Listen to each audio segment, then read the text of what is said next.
Thank you, James. Thank you, Dubi and Izhar.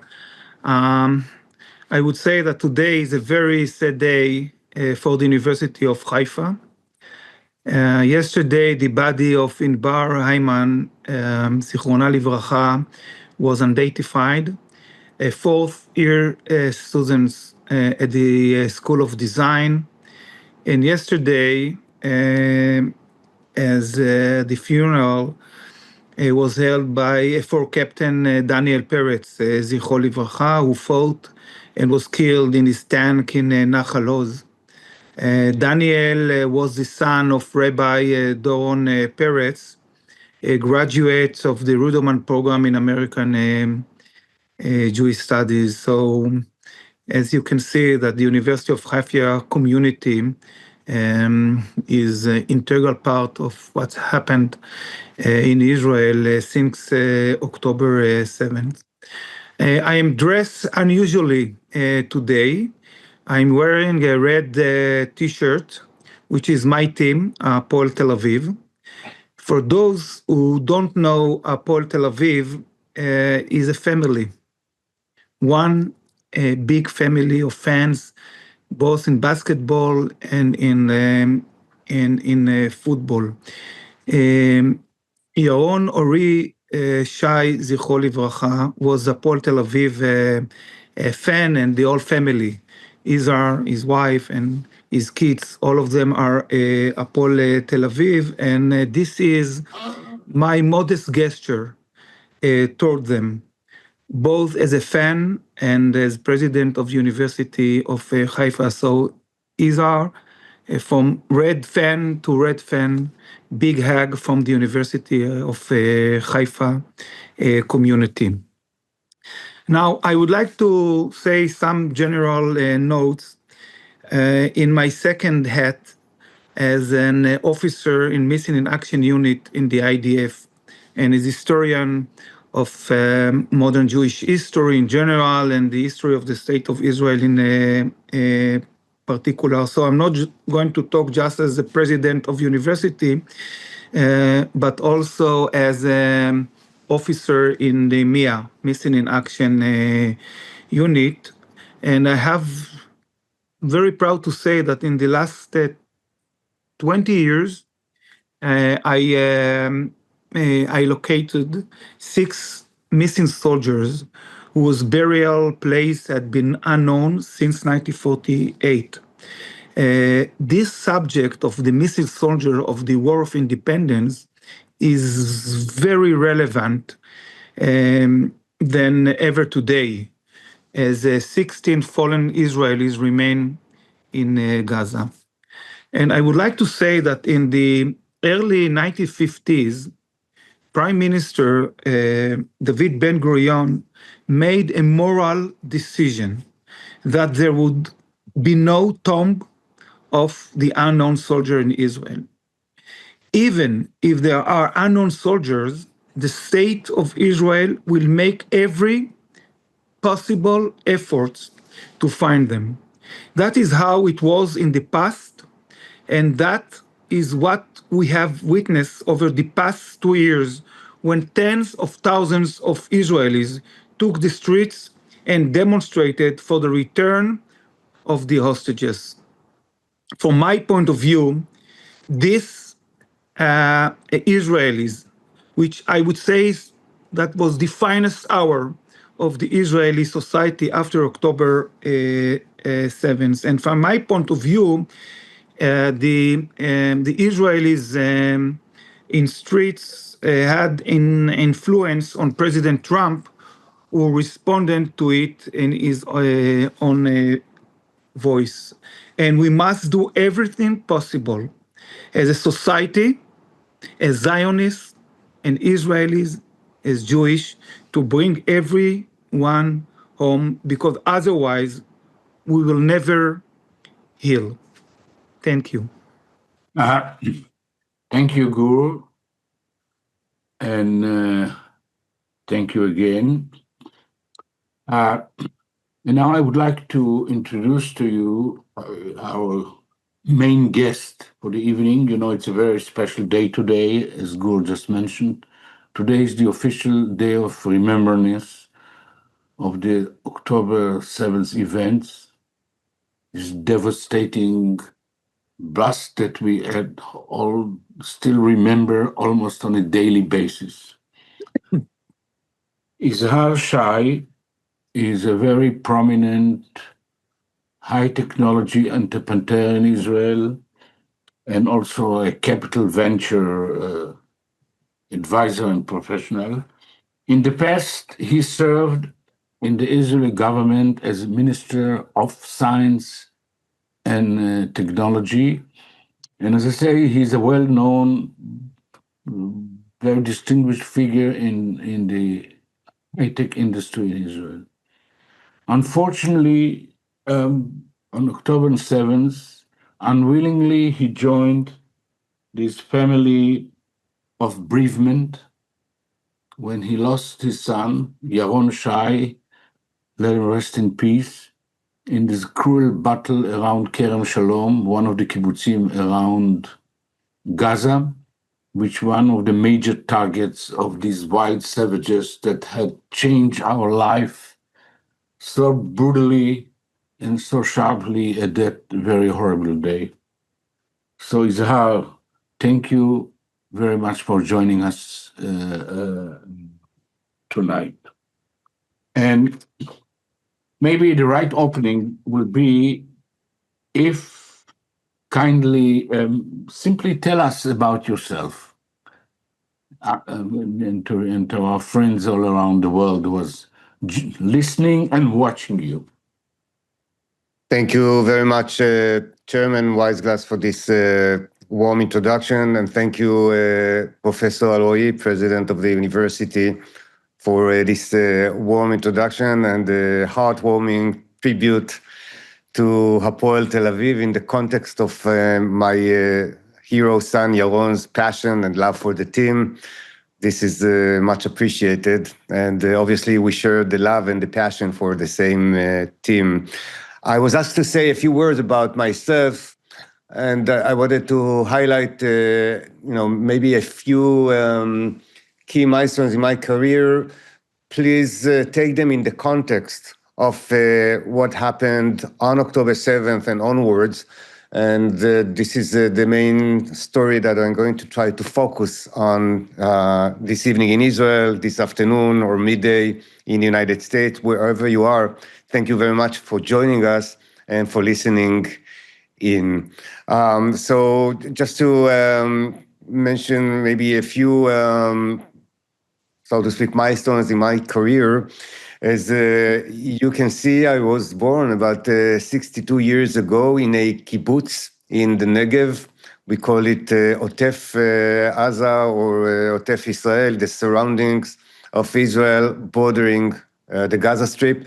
Ein HaShlosha is one of those kibbutzim that suffered through significant tragedies on the day of October 7th, and some close friends of my family were dramatically affected that day in the kibbutz and in the area surrounding it.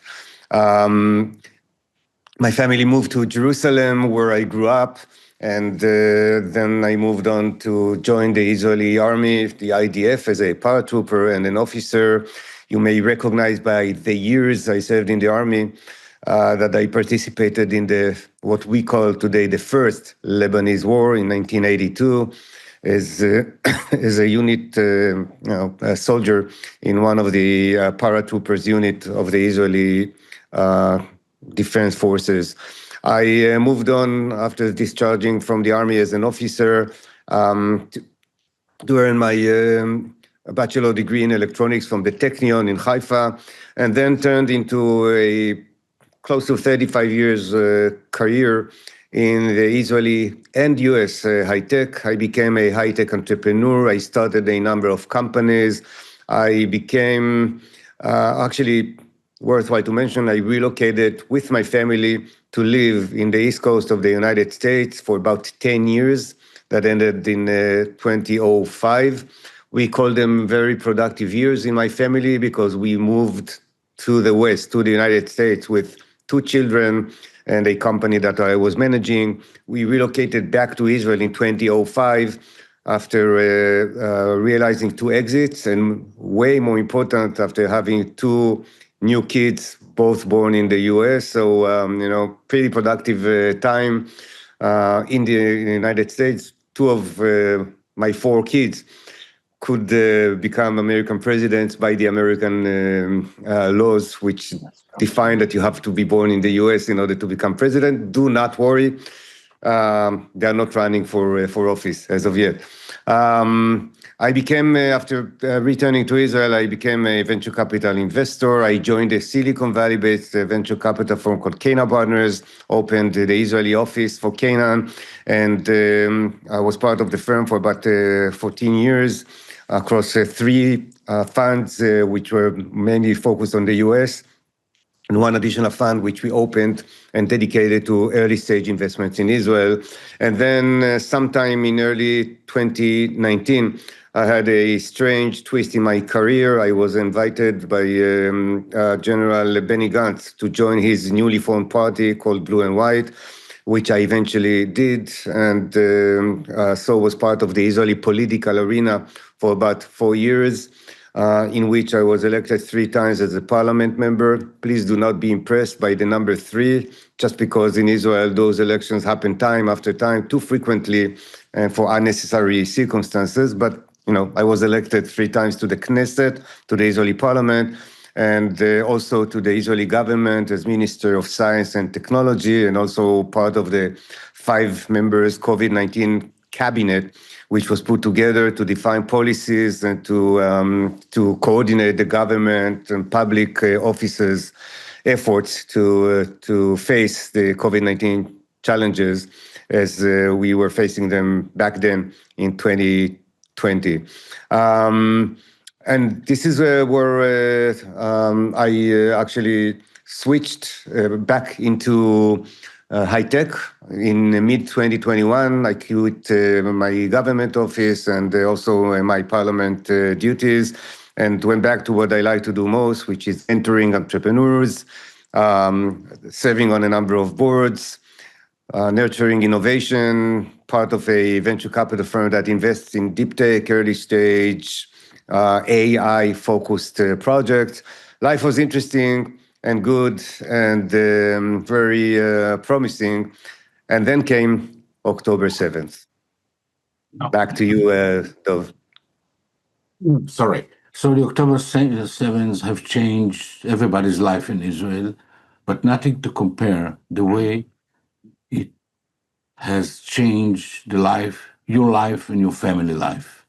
You lost your son, Yaron, fell in the battle of Kerem Shalom.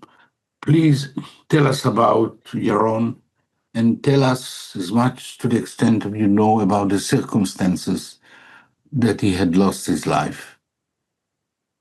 Yes, thank you for the opportunity to talk about Yaron's story. I hope you can see the screen that I'm sharing now. This is a picture of...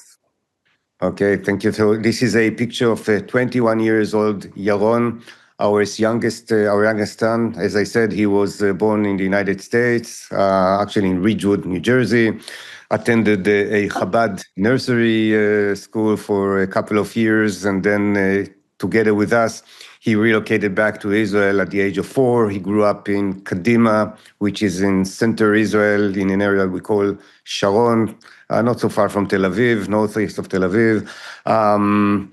He joined the Israeli army in 2021. He volunteered to a special reconnaissance unit, which is part of the Nahal Brigade, where he went through a very rigorous, intensive training. He qualified to become a soldier in that unit after about 14 months of training, which ended in early 2023. On the day of October 7th, the unit, this special patrol unit, was stationed at the southernmost part of the border between Israel and Gaza, near a kibbutz called Kerem Shalom. Ironically, Kerem Shalom translates to English as Vineyards of Peace. Vineyards of Peace. This is the kibbutz and the area, the section of the border that Yaron's unit was in charge of, for a few weeks already before October 7th. And this is where at 6:29 a.m. on Saturday morning of October 7th, a holy day of Simchat Torah, the last day of Sukkot, this is where the war started for them. Having been there and having been responsible for the border section, the unit that Yaron was part of were actually amongst the first responders to about 1,000 terrorists who penetrated Israel in that specific section of the border. The terrorists who penetrated Israel in that section are called Nukhba. They are the elite unit of Hamas, so to speak. They were highly trained, very well equipped with tactical and strategic weapons. They were wearing uniforms and commando gear from their shoes all the way up to their heads. They were really into handling a real fight against the Israeli army. In their section of the border, where Yaron's unit was stationed, again, about 1,000 Nukhba terrorists with very clear order to enter the kibbutzim in that area, to burn and destroy as much as they could, to murder, to torture, to create as much damage as possible, and then to kidnap as much people as they could to Gaza. Those were the orders, and this is what this unit faced on the morning of October 7th. There are a number of significant stories about the battles that took place that specific unit faced. In Yaron's case, that was a very special case. He, together with two other soldiers, his commander officer and another soldier, just the three of them, stood at the entrance to kibbutz Kerem Shalom and prevented for quite a long time the entrance of many dozens of Nukhba terrorists into the kibbutz. That specific battle actually has been recorded by Hamas body camcorders, so there is evidence and trace of that battle. There are conversations between the Hamas commander of the area and his people on the ground, where the commander is shouting at them and complaining that they have not yet entered the kibbutz and have not started the atrocious activities that they were supposed to be engaged with. And the Hamas people on the ground report to their commander that there is this jeep with 3 Israeli soldiers that prevents them from entering the kibbutz.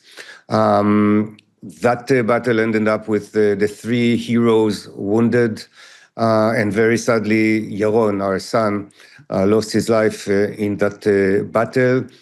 But the bottom line for the kibbutz was all the civilians in the kibbutz were saved, as opposed to the situation in other kibbutzim in that area that you may have heard about, Nir Oz, Nachal Oz, and Be'eri and the other kibbutzim. In the case of Kerem Shalom, the kibbutz was saved. Later on that night, hundreds of civilians were evacuated by reinforcement troops of the IDF, and they were kept safe for about a year, almost a year and a half, until they were allowed to go back to their homes sometime in about mid this year, about April or May of this year. Just one last picture of this story. This is a picture taken from the inner side of kibbutz Kerem Shalom. The kibbutz is surrounded by a cemented wall. You see part of this wall here on the right side of this picture. And this is why all the terrorists really try to run down this road that you are seeing over here to the left side of the picture, where the entrance to the kibbutz is. This is where the 3 soldiers were standing strong. And you can see on the back side of this slide, you can see a fence going from right to left. This is actually the border between Israel and Gaza in that section of the border. So you can see how close the kibbutz is to the border. You can see that all the terrorists had to do was run or drive their motorcycles. They also came in with motorcycles, but they had about 300 from the fence that separates Gaza and Israel to the entrance of the kibbutz. And this is where the 3 heroes stood and prevented them from coming in. The kibbutz members didn't really know what was happening that day. They were sitting in shelters, and protected by these soldiers and by what they thought was the Israeli army, but they didn't really know what was happening for sure. The debrief from the army and the stories came in only weeks later. Remember, they were evacuated, they were not at home, but the stories about the three heroes that were standing there came in. And then we began to receive all kinds of messages. I'm going to show you one of those messages that I got over my cell phone. This is Israel. Everybody has my phone number because I was a minister in the government. We are a democracy. Everybody is allowed to approach you when you are there. But this lady from Kibbutz, Kerem Shalom, writes to me, for those of you who may find it difficult to read, my name is Hannah. This is translated for Hebrew, by the way. My name is Hannah. I am a member of Kibbutz Kerem Shalom. I've just become aware of Yaron's falling while protecting my house and the kibbutz I so much love. He, together with his friends, saved my life, my husband's life, the lives of my 4 children. One of them was a 10-day-old baby. My parents' lives, my grandmother's, and my brother's lives. He saved the lives of many of my friends, families, and many visitors who stayed with us at Kerem Shalom that day. Remember, it was a holiday. I have not enough words to thank for this. I just wanted you to know how much we appreciate, cherish, and endlessly thank him for his devotion and sacrifice while protecting our kibbutz. There are not enough words. Wow. Wow. Thank you. Well, it's simply a heart-touching. It's part of your initiative to commemorate Yaron's remembrance. You started a very specific and a very unique venture known as Next October.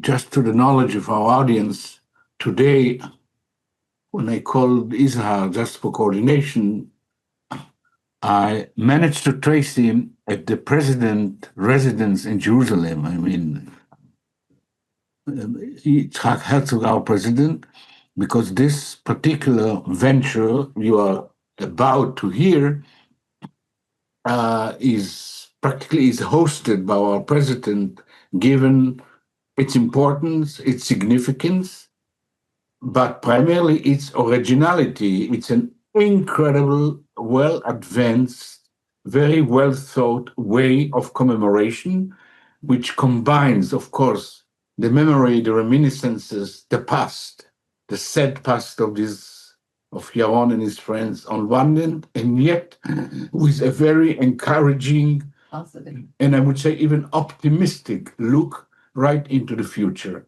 So Izhar, will you kindly tell us about this very interesting initiative? Thank you, Dov. So when we had our Shiva for Yaron's falling, Shiva is the Jewish custom of sitting at home for 7 days and mourning your loved one who lost his life. We started thinking as to how we wanted to commemorate Yaron. He was a very special character. You may agree with me that he was beautiful, but not only from the outside. He had this beautiful mind and beautiful inner attributes. He was a binational, bicultural citizen of the United States and Israel. He was a very strong passionate of sport, of all sorts of sports. Was a strong fan of an American football team and an NBA team, and also here in Israel, as we heard before, he was a passionate fan of Hapoel Tel Aviv, which is a soccer and a basketball club here in Israel. Yaron was also passionate for music. He played the piano for many years, more than 12 years. He loved to play the piano and loved to sing, and was really strong on all kinds of music styles, everything from Beethoven and Mozart through Israeli singers as Arik Einstein and Zohar Argov and others. And along with all this, he was a very charismatic leader, appreciated and loved by kids he led in his youth movement, the Israeli Scouts, the Tzofim. He also volunteered in a gap year before he went to the army with kids from challenged economic backgrounds in Tel Aviv, and then in the army as well. And so we said, we want to commemorate Yaron. I come from high tech. Two of Yaron's older brothers work in high tech. We said, we are going to need help, and the help will come from a startup company that will work with us and will dedicate resources and attention to Yaron's commemoration for years to come. That's how we started thinking about this project, and then we said, this is not only about Yaron. Hundreds of Israeli heroes lost their lives that day, protecting the borders of our country and preventing this tragic day from becoming a really devastating, even more tragic day of people, and they deserve to be commemorated. So we are going to commemorate all of them through the same system. We are going to look for startup companies, and each of them will be assigned to a family of a soldier that we lost during that day and onwards. But then quite immediately we said, this is not only about the soldiers. This is also about the 3-month-old baby from Kibbutz Be'eri, who was brutally murdered by those savages. This is about the 87-year-old lady from Kfar Aza. We know her family personally. We lost family in Kfar Aza as well. This is about, there's so many civilians we lost on that day and onwards. We have to make sure that they are all commemorated. And so we are going to do this for everybody. And we are going to find as many startup companies as needed to commemorate 1,240 victims of the war, soldiers and civilians. Those were the numbers in October of 2023. By the way, the numbers sadly increased. Today we are talking about 2,000 victims, but the mission remains the same. We are going to find as many startups as needed. Each of these startups is going to be connected with one family, one bereaved family, and is going to work with that family in order to commemorate their loved one. Each of the people, of the persons we lost on that day and onwards had their dreams, their passions, their legacy, and the way their family wants us to remember them. And so each of these startups is going to personalize the commemoration path. And looking into the future, this is going to be a long-term commitment of that startup. And that's how we turned into a project. We called it Next October. And the idea is that next October will be better. Remember, we're talking 2023. This nation is really devastated. The suffering, the pain, the losses are accumulating. But we said we need to make sure that next October is better. And this is upon us as a family who has lost their dear one, but also as a community, as a high-tech ecosystem, and as a nation. We have to rise up from the ashes. We have to make sure that next October is better. We are going to commemorate these people, but not only commemorate them. The idea is that each of these startups will grow, will recruit employees, will deliver products, services, experiences, something material to the whole world. That's the way Israeli startups grow. So we are not only commemorating all those people that we have lost, we are also regenerating the Israeli high tech, refueling the Israeli economy, and rising from the ashes to make sure that the world understands that where they came to destroy and eliminate everything we stand for, we are building and we are providing for a better world based on Israeli resilience and Israeli innovation and the spirit of entrepreneurship. And that's how we came about Next October. We actually also put a nice little logo around the Next October words. And that logo is the logo of the Phoenix, because the Phoenix, remember, always rises from the ashes, always regenerates itself, and always comes up no matter what happened before. And that's how we started with Next October in late 2023. And we began to build up what is today a significant operation of volunteers. We have become, over the last few weeks, already at about 100 people who are volunteers.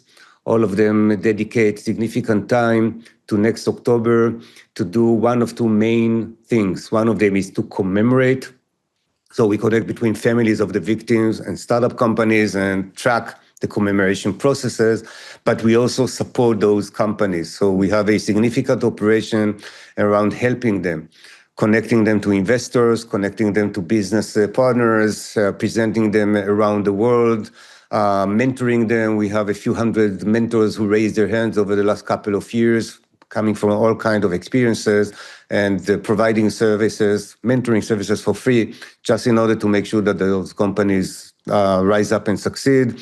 We also created a whole ecosystem with the big tech players who are present here in Israel, companies like Microsoft, Google, Amazon, Cisco, and many others are helping us promote the success of those little startups.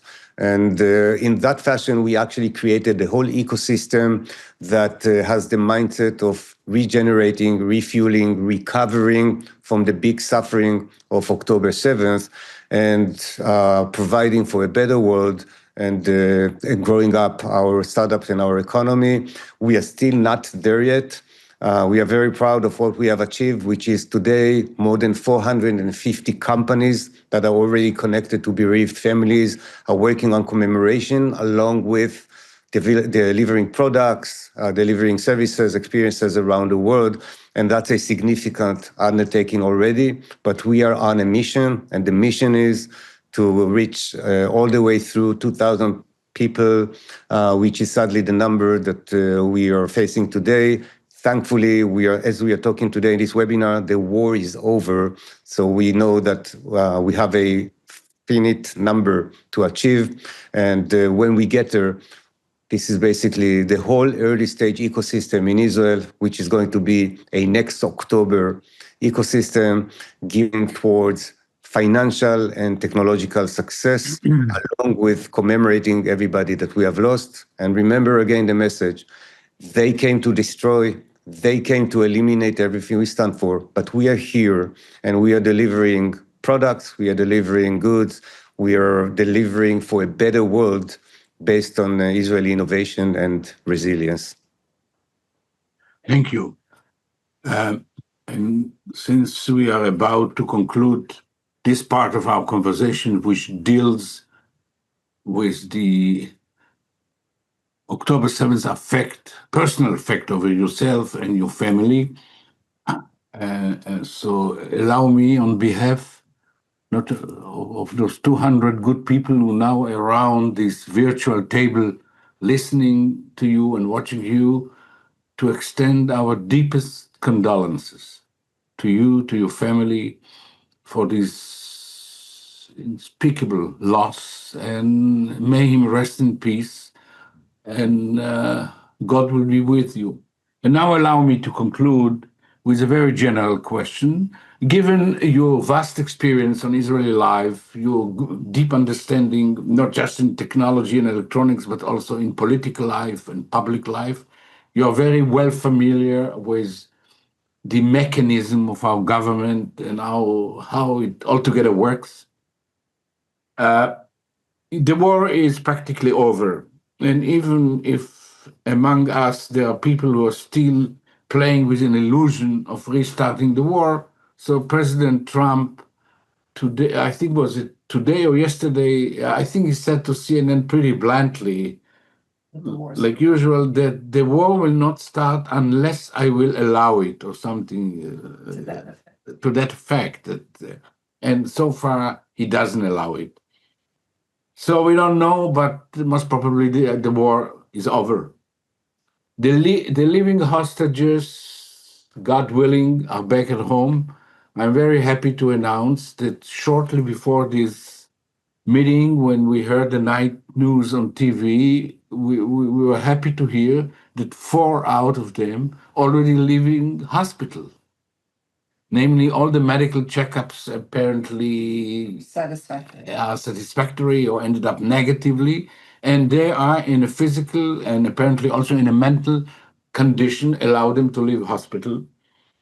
In your evaluation, Izhar, how the coming days will look like, and how they should look like?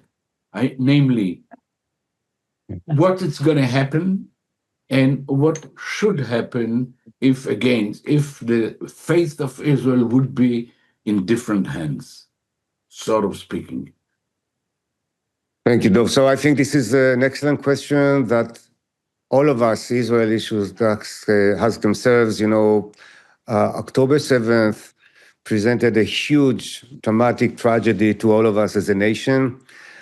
But then it is also an opportunity now that we have gone through this and the war is over, and thankfully the hostages are home, and those who lost their lives hopefully will be coming back to their families shortly. This is the time for us to redefine where do we go, how do we set our vision for the next 50 and 100 years, no less than that. This is actually an opportunity for all of us to rethink and to reshape our nation's future based on what we have learned from the past. And what we have learned is where I start.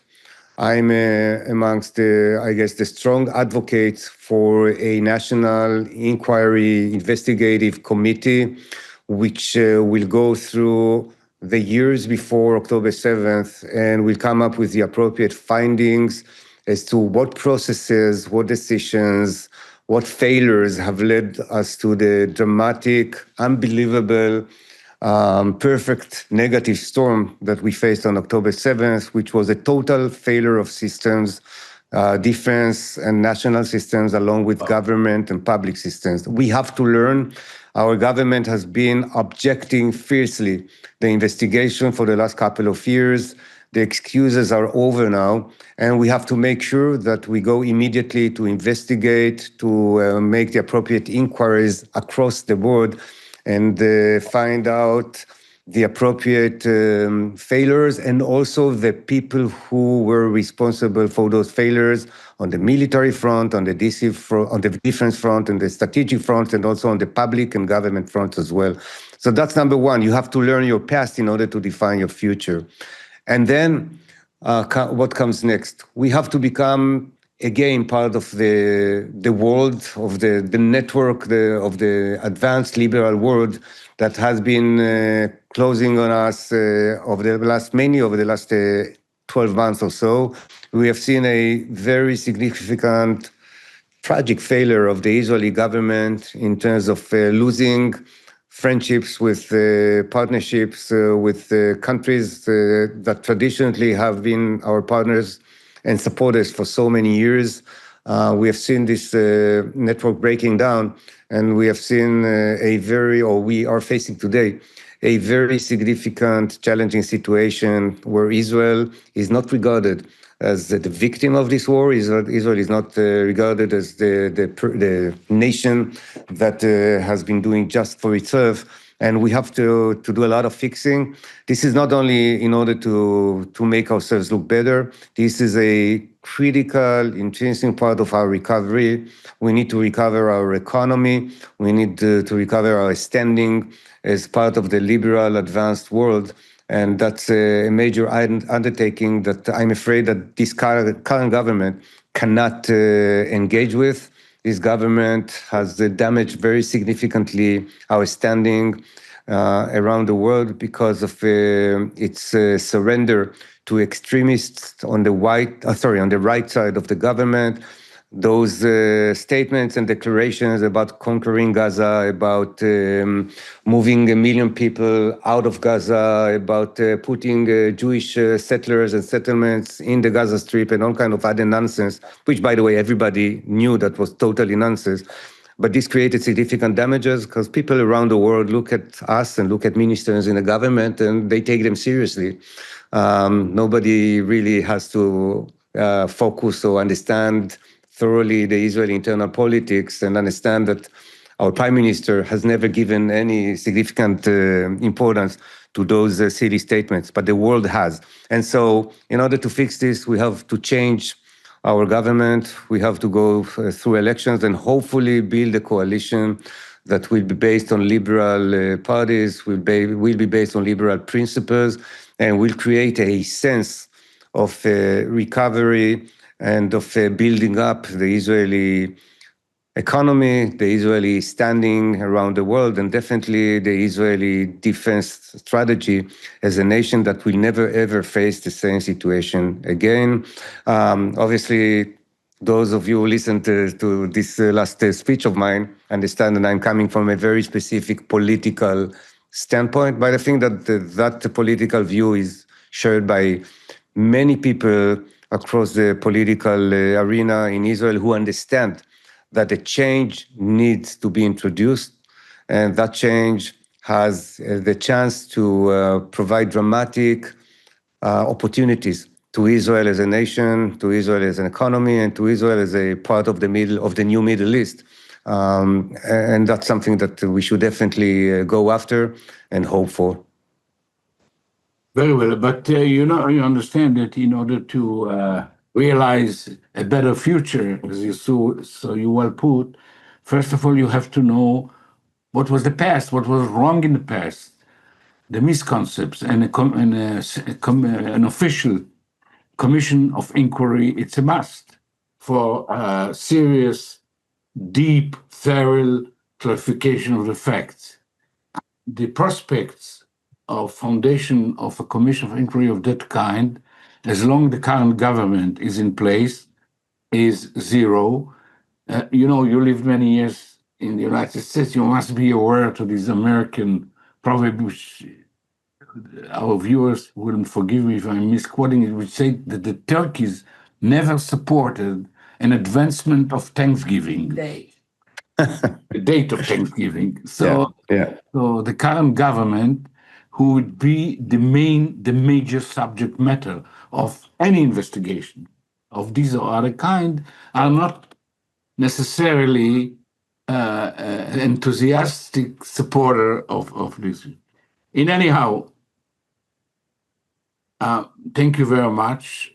You touched everybody's heart, and it was very informative and clear. And I would like to wish you and all our friends all around success, health, naches, and for us, for the Israelis, of course, simply a better future. We really deserve it. So now we will open the session for questions, and I would ask our friend James, who is a good opportunity now to thank him for this a very splendid technological accomplishment he provided us this time and in all other times, to take the questions, and Izhar will be more than happy to answer. So thank you, Dov. While James is gathering the questions, there is already a comment here that I would like to address. Jack is saying, I don't think there is a resistance to a commission of inquiry, but there is a debate, controversy about the mechanism of this inquiry. So this is partly true, Jack, and let me tell you why. First of all, just to let you know, I'm amongst the first forces who filed a petition to the Israeli Supreme Court. I put together a group of people, bereaved families and families of hostages and so on. In mid-2024, about a year and a half ago, we submitted the first filing to the Supreme Court in Israel, asking the court to demand that the government put together a commission of doing the investigative inquiries. The government's response ever since that day and onwards, and the last discussion at court was 2 weeks ago, and I attended most of those sessions and read through all the protocols. The government never resisted the notion of putting together a commission, nor did they argue the structure of the commission. All of this was noise and kind of dust settling outside of the formal discussion. The formal response of the Israeli government to the Supreme Court was always, the time has not come yet. Adayin lo bashla ha'et. That's the Hebrew way of... It's premature, that's what I mean. It's premature. Now that the war is over, that excuse is also over. And actually, yesterday, we were happy to see the Supreme Court's announcement or request from the Israeli government to come back to them within 30 days to tell the court What are they going to do, assuming that there is no, and the court actually said, we understand that there is no discussion about the need or the importance of a national inquiry committee. Let us know, what are you going to do about it? So the hope is that forget about the noise, the excuses, and everything they did outside. On the inner circle, the formal route between the government and the Supreme Court was always wait for the war to be over. It is over now. The time has come to put together that committee.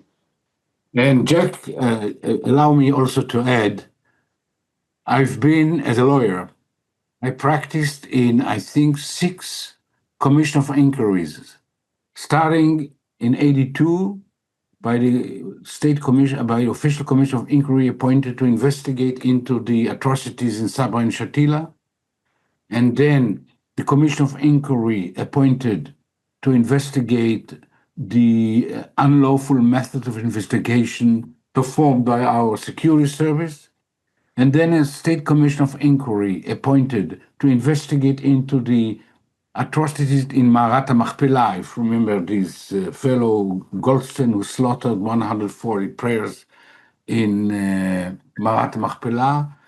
And then I served on the commission of inquiry appointed to investigate into the circumstances of the assassination of Yitzhak Rabin. There never been an issue about the appointment of the commission. The law is very clear. The president of our Supreme Court, who's supposed to be the most trustworthy, trusted person in the entire Israeli political structure, he and only him appoint the members. And he is presumed, like in his entire practice, to appoint decent, capable people who will handle it fairly. For the first time in the history, in our history of this country, that a government is doubting the integrity of our Supreme Court president, who is a professional judge whom I know for almost 40 years, since he started his career as a relatively low degree judge, as a judge of the peace, with a stainless record of profession. But what's happening now, it's unprecedented. There never been an issue. When after the events in Sabra and Shatila in 1982, Yitzhak Navon was the president. He raised the claim to appoint a commission of inquiry. Menachem Begin, let him rest in peace, addressed the president of the Supreme Court then, Yitzhak Kahan. He didn't ask about his political background. And by the way, Yitzhak Kahan, Supreme Court, didn't come from the same social or cultural background of which Menachem Begin came. There was not even a second of hesitation. Kahan appointed a commission of inquiry, and Sharon was dismissed. Begin was reprimanded. Yitzhak Shamir was reprimanded. The chief of staff was dismissed. The head of intelligence was dismissed. And we survived this earthquake. This is the first time that the government, using this unprecedented excuse that the president of our Supreme Court is untrusted person, therefore he cannot be left with the authority to appoint the commission. So this is, in addition to what Izhar just explained to you, the reason. So thank you, everyone. And thank you, of course, Dubi, Izhar, and Gur. We have a lot of questions and we have limited time. So I'm going to try and combine a few questions, and we'll try and get through as many as we can in the remaining time. So for all three of you, I think 2 years now from October 7, how do you see Israeli society continuing to heal from the trauma of October 7, not only among those directly affected like yourself, Izhar, but across the entire nation? And I'm combining another question in here as well. And Gur, this is probably more for you, but how can you share how the University of Haifa has been supporting communities within Israel, specifically within the north, who are trying to rebuild their lives, whether it's students, reservists, displaced families, etc.? Yeah, I will answer shortly on the two question.